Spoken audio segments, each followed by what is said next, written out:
Okay. All right.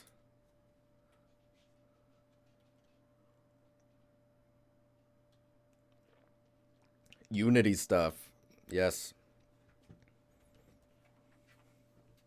Just be radical. Dude, I'll try. I'll try my best to be radical. Thanks for the follow. Have you seen the art dumps from Wolfenstein 2 yet? That stuff has befuddled me. That's the Adam character just staring you down. I could give critiques on concept art. If you join the Discord, there is a channel just for this stream for today. In maybe like 20 minutes, we're going to be looking at your guys' stuff. Something like that. And yeah, feel free to post in there. I can try my best to say something about it, but I don't really, I don't usually, I mean, I'm not a concept artist, so I don't know how valuable my information will be to you. Ice Fires 1, thanks for the follow, dude. Iced Fires. Nice. That sounds terrifying.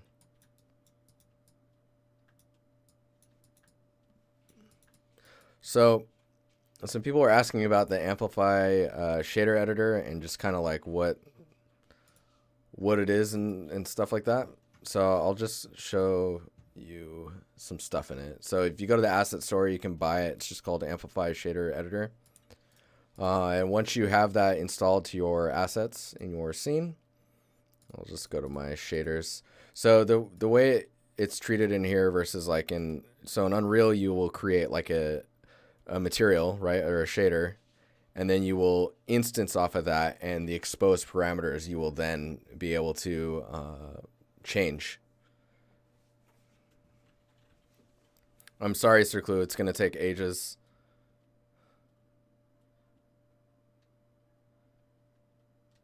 Amplify awesomeness. So when you create a, where are we at here? If you go create, in here you usually have like a material, and then you have shaders. In shaders, you would go and make an Amplify shader. Let me see here. Oh man, it's been a little while because I made one that kind of works for everything. I haven't had to make one in a while, so let's go down that road again. So I think it's just a surface shader. So once you do that, give it a minute here. Whoa. Whoa. There we go. Man, it's been a little while since I opened this. And I think I've had Unity on this whole time, so who knows what's going on. Is the chat on the right of the webcam working? It is. Okay, I see it.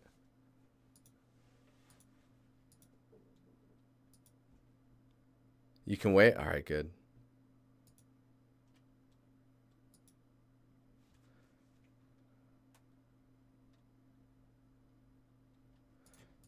Okay, so right off the bat, it's just like, it's pretty straightforward. So like if you, I'll go and navigate to some materials that I've already made. So you have all of your properties on the left here. As far as like if you want tessellation, you just turn that on, and then it's there's a tessellation input here. It's kind of ridiculous how easy it is to just get this stuff working. Opaque versus translucent. If you say grass or tree, you'll start getting auto settings to give you some pretty cool features. So for example, let's see if I can just grab these guys. Just bring these up here. Like, where is the sun?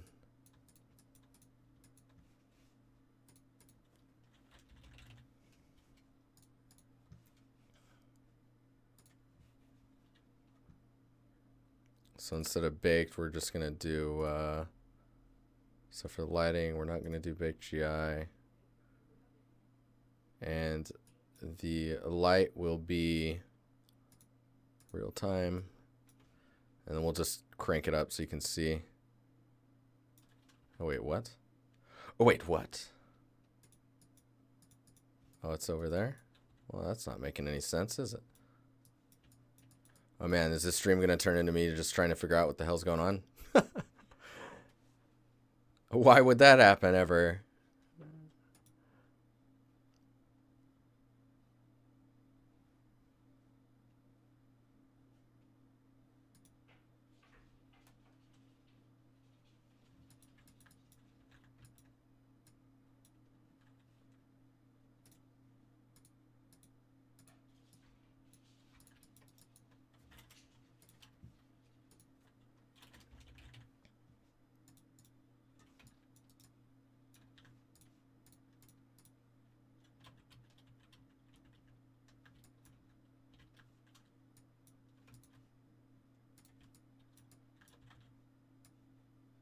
All right, there's the light.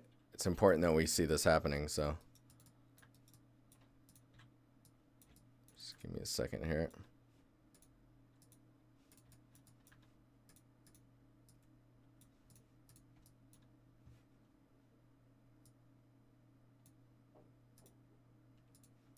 There's our shadows.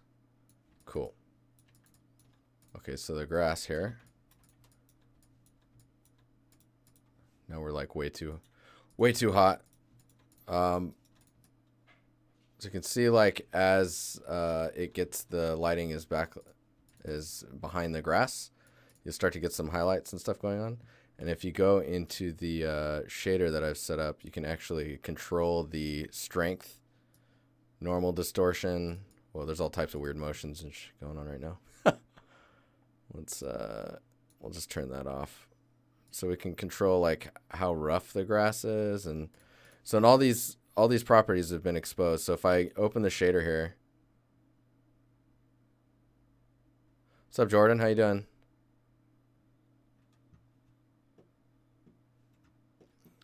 So I've got the subsurface here, and I believe in the alpha, yeah, in the alpha is just the cutout for that. So I've just opacity that, and the roughness here. So if you click on these and you can say a property or an instance property, that'll expose it. And I've just done some stuff back here, like this is for the motion, for the vertex offset to get the kind of movement going.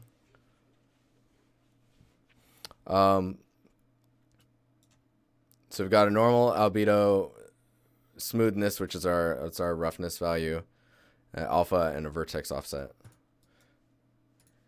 And when you combine all that together, like it's just this asset, right? And then you drag a shader on, which when you make the shader for Amplify in here, when you go create and then you go shaders and Amplify surface shader, when you click on an asset and then go to the drop down for the shader on the material that is applied to this object, you will see the shaders that you've created. So I've got like a 2 material blend, which is one of the ones that's, I guess it's on all of these. I'm using it mostly on my stonework. And then like this one is actually a really simplified floor blockout, which is actually just using the standard material from Unity. I just put an albedo, a normal, and a detail normal, and then just gave it a generic smoothness. It's like just like, see if I turn it way up, it ends up looking wet.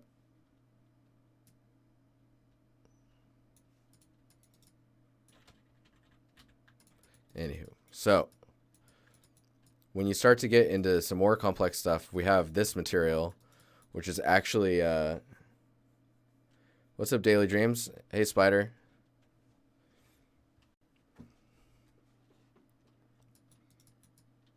I don't know what was messing with me, to be honest. It seems to be okay now.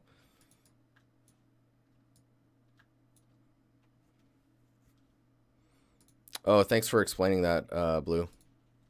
So this material, let me turn this wireframe stuff off so we can actually see what we're doing. This material is actually blending. It's blending main normal map, which is unwrapped to 0 to 1 in the first UV set. And then there's another UV set for trim normals, but I'm not using it, so I just got a flat normal in there. And then a master mask, which is telling it where to put the moss and where to put the edge highlights and where to put the rest of the stone, or like mud patterns and stuff like that. Stone temple, or temple stone, like Stone Temple Pilots. What? Normal material, which is like our roughness, and then the albedo is here. So diffuse, normal, roughness. And then I've got it for the moss as well. And then I've got a moss height map and a moss AO. So what's going on in this shader? This one's kind of crazy. It's not too intense, but it would be much cleaner if I had material instancing, or material functions rather. So if you go over here, we've got our stone material, and then we've got our unique normal, and then our unique mask, which each channel, so it's like the red channel is for, I think the red channel I was using for moss, and then the green channel, no, the green channel is for moss, the red's for like edge highlighting and stuff like that. So like where the side of the stone, you can do functions, but then I have to like manually expose a bunch of stuff. I just want like a collapsed material node that I can just plug in and blend.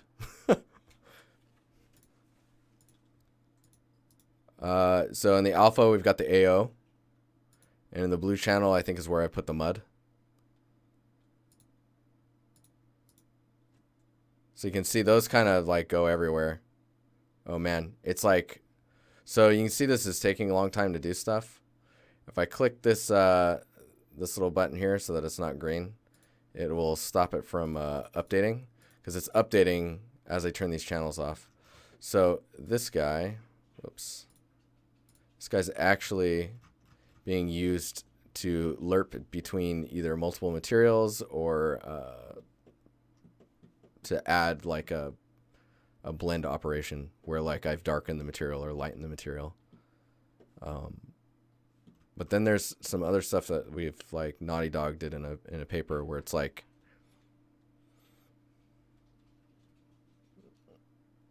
I've added a Fresnel to the moss that highlights the edge. So like you can see the moss from this angle is the color that it is, but as you go lower, it kind of gets a little bit of a halo, like glow to it. That's just the Fresnel. And then I've actually Fresnel'd the AO as well for all of the materials actually, because like if you think about it, when a material is in shadow, you're going to see all the detail in the AO, right? But once you get to a glancing angle, you wouldn't see that detail in reality. So you wouldn't see that detail in reality. So I just would like Fresnel out the AO as you get glancing angles. It'll also get rid of like really noisy details that you tend to get. Moss height being used for tessellation. So that's the current idea, but I haven't set that up yet, just because I know that's gonna turn into a lot of work of like trying to figure out what's going on and where there's problems and whatnot. Let's see if we can. Oh yeah, see this? This actually controls the shadow contribution, ambient light. So this will actually grab the ambient lighting from the probes around it. So that's pretty cool. The crazy part about this, excuse me, about these properties is those just show up because I told it that it was, like if I open the shader, those show up only because I told it that it was a transparent cutout that's alpha test. Everything else it just gives me those options. So I can control like the strength, the scatter fall off. So how far that the strength of the translucency color bleeding would fall off as it goes to the side, which is pretty nice. So you can tune those pretty nicely.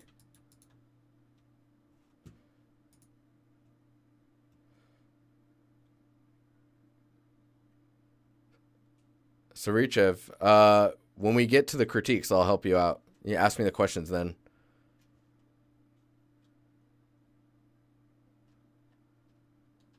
Oh, nice, advisable. That's cool. Yeah, so this actually just ends up being a bunch of masks. Like if I wonder if I just go into the, if I go here and then just, see, it also exposes these. So like maybe I can, what is this one? This is trim a corner mid. Trim a corner mid mask. Okay, I'm going to put that in there. And then let's see if there is a white. Oh, that's not helping me at all. Meh. Okay, I'm just gonna do this. So if I apply that material there, and in the albedo,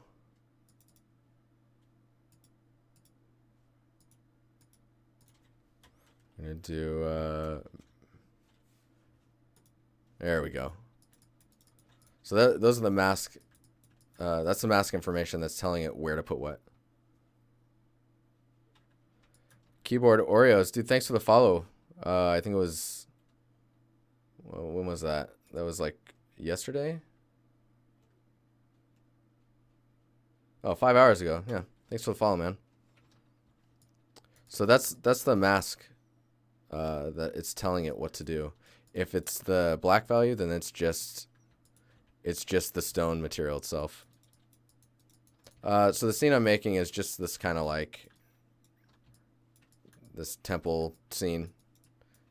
Originally, it was like a Naughty Dog Uncharted scene, and I've just kind of like taken that as my inspiration for building this up. And I'm using this scene not to like complete it, but more so to like give us something that we can look at and work on and talk about problems involving 3D and stuff like that. This is how I remember keyboard. I'm not that special. I'm not that good. You're right here. Thanks, man. I'm going to just refresh it for you, too. Ba-ding. Grow up. What's up, man? You have creative block right now? Oh, dude, terrible. Cookie Crusher. Ultimate.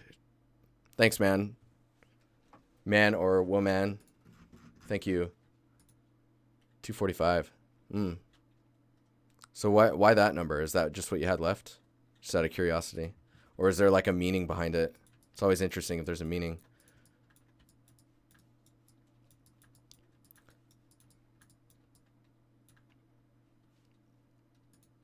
So you've got creative block right now. That's no good, man. Well, hopefully our little community can... That's what you had left? Ah, dang it. Still cool. Thanks, man. We can make a story up for it later. All right, what's going on? Glad to see you. How you doing? So this one actually, this material's got some tessellation going on in it. If I turn the wireframe on, you can see the chaos that is. So, and then as you get further away, it just detessellates itself until it gets cheaper. And I believe they've actually set it up so that once the tessellation is, once you're far enough away from it, it actually switches to a cheaper version of itself. Could be wrong, but I think that's what's going on. So if we go and turn the wireframe off, can you have the source file to this? I think actually once I finish this scene, I will put it up on something like Gumroad for free. And you guys can just have the meshes or whatever. Maybe I'll put it up for like a really small amount of money, like $1. No, I'll probably just put it for free. I don't think I can probably make money off of stuff like this.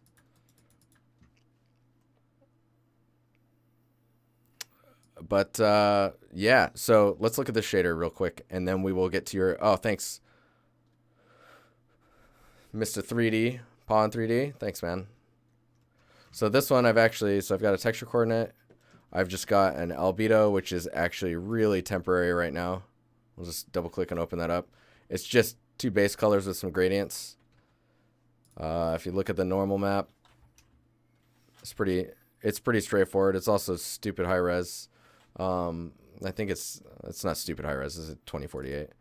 So it's this one. So this one is just a roughness values. You can see it's not crazy. It's a blockout material basically, which is, I suggest everyone goes this route when you're putting in your first materials to everything when you're blocking your scene out, because it'll give you a good like base to start off with. So here's the height map, which is also kind of meh. Sublime, what's up, man? How you doing? All right, so using that height map, I've done some contrast stuff, so I'm messing with it a little bit. Let's see here. So and then we've got an opacity, and then we've got a local vertex offset. And then I've just set, where are we at here? I've just set this to transparent cutout, alpha test, and then all I did was check this box to tell it to tessellate. And then I said that I could tessellate up to 32 times. And minimum tessellation's 2 and maximum is 6. And those numbers are actually, that's what's controlling the distance, the min and max distance for when it tessellates and when it doesn't. So with that in mind, we just have albedo normal, an opacity mask, and a vertex offset that's being powered by the height map. The opacity mask is actually what's causing, if I lift this up. Oh, did I have it turned off now? Maybe I do. Hang on here. Does this one have it? I do have it turned off. You don't even need the opacity map plugged in right now, but I'm using it to actually, so you see this is a hard cut. I'm using it to cut out the edge of this so it's not so hard edged. But when it's tessellated, you can just kind of push it in the ground to get rid of the, it's like a free win. But yeah, hopefully for anyone that's watching the YouTube channel that's asked questions about Amplify Shader Editor stuff, hopefully that answers a little bit of your questions. I think I'm going to start doing some smaller videos that are like 50 seconds or something like that. It's just like, this is how you create a shader. This is like a basic shader. This is this. This is how you apply it to an asset.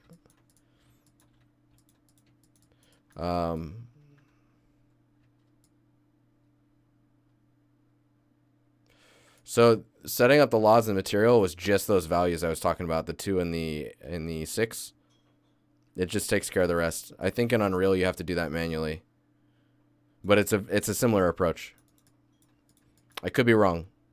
Anyone in the comments in YouTube, feel free to answer that question.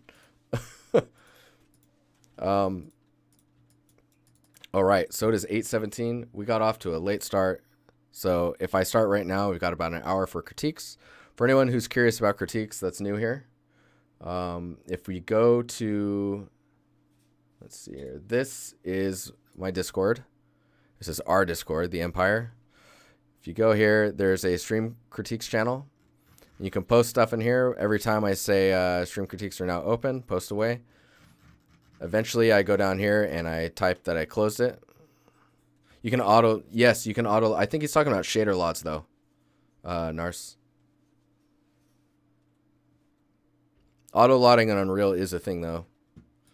So this stream critiques channel, you just post in here, and then basically I talk about this for the last half hour of the week of streaming. So Mondays I stream for 2 hours, and it's just me focusing on working on the scene.